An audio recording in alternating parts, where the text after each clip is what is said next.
On va commencer une nouvelle série de webcasts et dans cette série de webcasts, on va parler de trois choses différentes. On va parler d'interaction avec MongoDB, on va parler de sécurité et d'authentification et on va parler de tests automatisés. Alors, pour pouvoir parler de ces choses-là, on va utiliser une fonctionnalité qu'on retrouve dans pratiquement n'importe quelle application qui consiste à donner la possibilité de créer des comptes utilisateurs, ensuite d'authentifier les utilisateurs et finalement, après avoir authentifié les utilisateurs, de leur donner le droit d'accéder à certaines fonctionnalités. Donc concrètement, ce qu'on va faire, c'est qu'on va implémenter trois endpoints REST différents. On va faire un endpoint ici qu'on va appeler register qui va être utilisé pour créer des comptes utilisateurs. On voit ici qu'on va passer un username, un prénom, un nom et un mot de passe. Et on va s'attendre à ce que le serveur crée le compte, le stocke dans la base de données MongoDB et nous retourne ici l'URL du compte qui vient d'être créé, ce qui nous permettra par la suite de récupérer le compte. On va faire un deuxième endpoint qu'on va appeler hôte, qui va être utilisé pour s'authentifier. Donc pour s'authentifier, on va passer un username et un mot de passe. Et si les credentials sont corrects, on va s'attendre à recevoir un code de statut positif. Et on va aussi recevoir ici un jeton. On parlera dans cette série de webcasts d'un standard qui s'appelle JSON Web Token, qui standardise la génération et la signature de ces jetons d'authentification. Et ce qu'on va voir en dernière étape, c'est qu'une fois qu'on a un jeton, on peut le passer dans les requêtes sur l'API REST, ce qui va permettre au serveur d'authentifier l'utilisateur et puis de donner le droit d'accéder à certaines fonctionnalités. Typiquement ici, j'ai un endpoint /users et j'ai défini une règle de sécurité, une politique de sécurité qui dit que n'importe quel utilisateur authentifié a le droit d'afficher la liste de tous les utilisateurs, mais que seuls les utilisateurs authentifiés peuvent utiliser cette fonction. Donc avant de parler des technologies, on va voir ça en action. J'ai trois fenêtres ici. Dans cette fenêtre ici, je vais lancer le serveur. J'ai ici un terminal sur MongoDB. Donc on voit que pour le moment, ma collection user, elle est vide. Et puis, je vais ici utiliser un outil qui s'appelle Mocha, qui est un outil de test pour exécuter mes tests automatisés.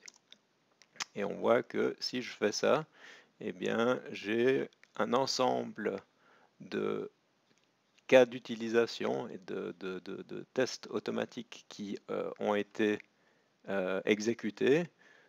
Tous sont marqués en vert, donc mes 10 tests fonctionnent. Et puis on voit ici que je vais retrouver les critères que j'ai définis ici. Donc typiquement quand on s'enregistre, on est obligé de donner un prénom, un nom, un mot de passe, un username. On a une contrainte sur la longueur du mot de passe. Pour toutes ces choses, j'ai défini ici des tests automatisés. On a vu que quand on a lancé ces tests automatisés, le serveur il a travaillé, on voit qu'il a reçu des requêtes HTTP. Et puis si je reviens dans ma base de données, on voit que dans le cadre des tests, eh bien, j'ai des utilisateurs qui ont été créés. Si je regarde combien j'en ai 7. Si je relance mes tests une deuxième fois, on devrait en principe en avoir 14, c'est bien le cas.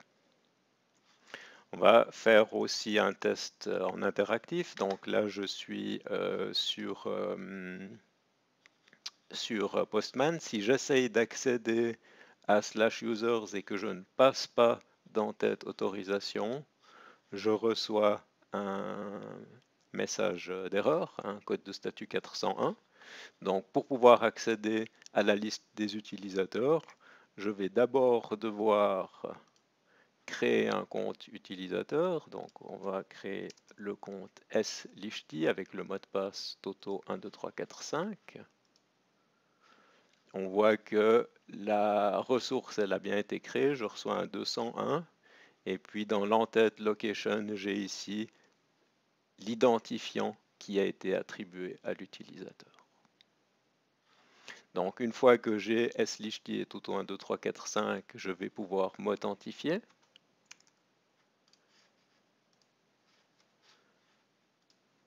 Je reçois un 200 et ce que j'ai reçu ici, c'est le JSON Web Token. Donc je vais copier ce jeton. Et puis finalement, je vais revenir sur ma première URL. Je vais coller cette chaîne de caractères après le mot-clé bearer, sans les deux points, c'est important. Si j'envoie l'entête et puis que je fais un send, on voit que j'ai bien ici reçu un tableau. C'est tous les utilisateurs qui ont été créés par les tests automatisés. Et puis je devrais retrouver en principe Sacha Lichty quelque part. C'est pas le cas. Voilà, je ne vais pas investiguer ça maintenant. En principe, j'aurais dû recevoir. C'est parce que j'ai de... Ah ben voilà, il est ici. J'ai le compte qui a été créé à la fin. Ok, donc là, on a vu l'objectif, ce qu'on va réussir à reconstruire dans la série de webcast. On va voir qu'on a une application express.js, on a une liste de tests automatisés qui ont été écrits et qui sont utilisés par Mocha. C'est tous ces éléments dont on va parler dans le webcast. Donc on va regarder d'abord comment est-ce qu'on écrit les tests automatisés. On va parler de Mocha et de Kai, qui est une librairie. On va reparler de Supertest as a Promised. On va parler de Passport.js, qui est un module NPM pour faciliter l'authentification des utilisateurs. Et puis on va parler de Mongoose. Donc j'ai ces éléments qui sont ouverts dans mon navigateur. Donc on va d'abord utiliser un générateur qui s'appelle Express pour générer le squelette de notre projet. On va utiliser Mongoose, qui est une espèce d'ORM pour interagir avec MongoDB. Donc c'est une alternative au driver MongoDB qu'on avait utilisé dans le bootcamp. On va utiliser Mocha.js, qu'on va utiliser aussi bien pour écrire nos tests automatisés que pour les exécuter. On va utiliser Kai.js qui va nous permettre d'écrire des assertions quand on va écrire nos tests. Donc on va pouvoir vérifier que certains faits sont vérifiés quand on écrira nos tests. On va utiliser Passport et on va utiliser Passport, une des stratégies de Passport qui va nous permettre de travailler avec ces JSON Web Tokens. Donc pour pouvoir faire ça, on va procéder par ces 5 étapes. Donc on va d'abord faire le setup de l'environnement. On va commencer par présenter les tests automatisés. Ensuite, on va implémenter le endpoint d'enregistrement, l'endpoint d'authentification et puis on va terminer avec le endpoint pour récupérer la liste des utilisateurs.